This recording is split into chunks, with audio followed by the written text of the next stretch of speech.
Tässä videossa mä kerron 4 ongelmaa, mitkä jarruttaa yritysten digitaalista transformaatiota, ja videon loppupuolella mä kerron 2 konkreettista asiaa, jotka IT-johtaja voi itse päättää tehdä ja sillä tavalla auttaa koko firmaa sen kehityksessä.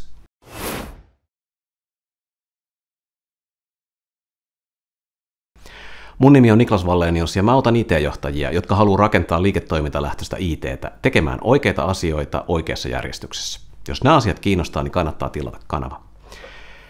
Varmasti kaikki varteenotettavat yritykset yrittää muuttua, kun teknologia mahdollistaa uusia asioita.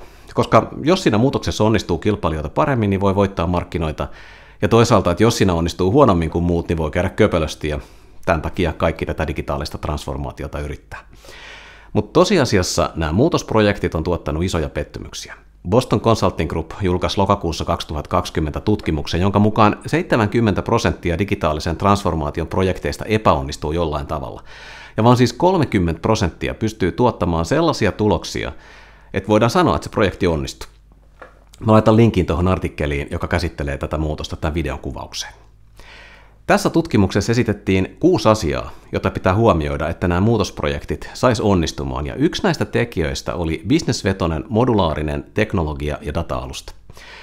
Se ongelma, mikä tosi monella yrityksellä on siinä, että IT-infran kehitys ei todellakaan ole bisnesvetosta, eikä alusta ole modulaarinen, eikä sellainen, jota on helppo kehittää. Todellisuudessa varmaan suurin osa tietohallintojohtajista tuskailee sen kanssa, että IT-alustassa on paljon teknistä velkaa ja infratiimin osaamisessa on toivomisen varaa. Eikä tätä kehitystä helpota se, että tiimeissä voi olla paljon vastustusta muutoksen suhteen, ja tietysti siellä pelätään oman työpaikan puolesta, ja sehän saa vastustamaan muutosta. Muun muassa nämä infratiimiin liittyvät haasteet tekee IT-alustan kehittämisestä vaikeampaa, ja se taas vaikeuttaa digitaalisen transformaatioon liittyvien projektien onnistumista. Nämä seuraavat asiat ei johdu IT:stä, mutta ne vaikeuttaa IT:n kehittämistä ja sitä kautta tietohallintojohtajan tai infrasta vastaavan johtajan työtä. Yrityksen strategia ja visio voi olla epäselviä. Vaikka digitalisaation vaikutuksista keskustellaan jokaisessa organisaatiossa, yhteistä näkemystä tämän muutoksen vaikutuksista ei ole välttämättä pystytty muodostamaan. Toinen strategiaan liittyvä haaste on se, että läheskään kaikki liiketoimintajohtajat ei ole kovin strategisia, vaan johtajia ajaa erilaiset päälle kaatuvat projektit ja jokapäiväinen operatiivinen tekeminen.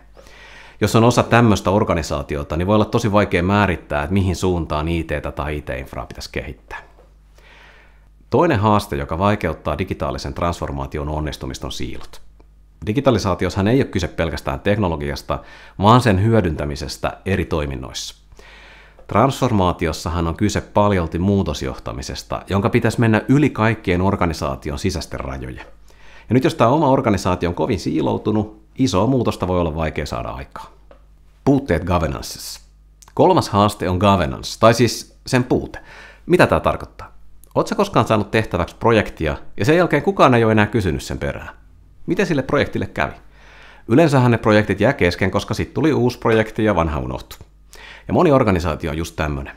Niissä aloitetaan paljon juttuja, mutta sieltä putken toisesta päästä tulee aika vähän tavaraa ulos, koska ne asiat jää kesken. Governance-puutteet voi näkyä toisaalta siinä, että se sovellusympäristö tai data on pirstaleista. Data on siellä täällä, on erilaisia mielipiteitä siitä, että missä on masterdata, käytetään paljon eri työkaluja, asioita tehdään monella eri tavalla. Et jos sattuu olemaan tämmöisessä organisaatiossa, niin on tosi vaikea onnistua digitaalisessa transformaatiossa.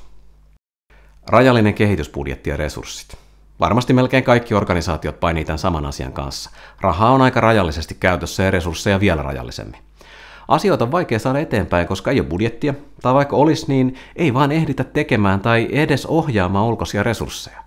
Nyt nämä kaikki asiat, epäselvä visio ja strategia, siiloutunut organisaatio, puutteet governancessa, rajalliset budjetit ja resurssit, niin ne ei vaikeuta pelkästään digitransformaatiossa onnistumista, vaan ne vaikeuttaa myös sen IT-alustan kehittämistä ja sen oman infratiimin osaamisen kehittämistä.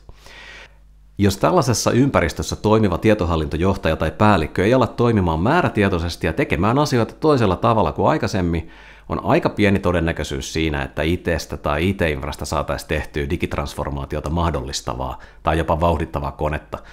Mutta jos sä tunnistit näistä kuvauksista teidän organisaation ja haluaisit saada aikaan muutoksen, niin mitä sä voit tehdä? Mä kerron tässä 2 konkreettista asiaa, jotka sä voit laittaa liikkeelle. Tee ympäristön tekninen velka näkyväksi. Niin kuin mä tuossa aiemmin totesin, niin kaikissa IT-ympäristöissä on enemmän tai vähemmän teknistä velkaa.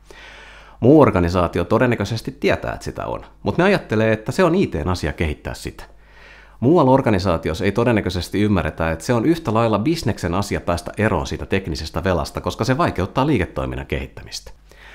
Toinen konkreettinen asia. Laadi visio IT:lle. IT-ympäristöjen ja oman IT-tiimin kehittäminen on vaikeaa, jos se suunta ei ole ihan kirkas. Nyt on oleellista, että se suunta tulee bisnekseltä, ei omasta tiimistä tai IT-toimittajien myyjiltä. Sen takia, jos teillä ei ole selkeästi kirjoitettu auki sellaista visiota, jota kohti IT:tä viedään, niin olisi tosi hyödyllistä tehdä semmoinen harjoitus. Jos sä mietit, että miten nämä asiat tehdään käytännössä, niin ei hätää. Mä julkaisen videot näistä molemmista aiheista ihan lähitulevaisuudessa. Joten jos tämä aihe kiinnostaa, niin kannattaa seurailla, mitä tällä kanavalla tapahtuu. Tai jos susta tuntuu siltä, että meidän olisi hyvä jutella, niin ole yhteydessä. Ja jos tykkäsit tästä videosta ja sisältö oli sulle relevanttia, niin peukuta videota, laita kanava tilaukseen, niin nähdään seuraavissa videoissa.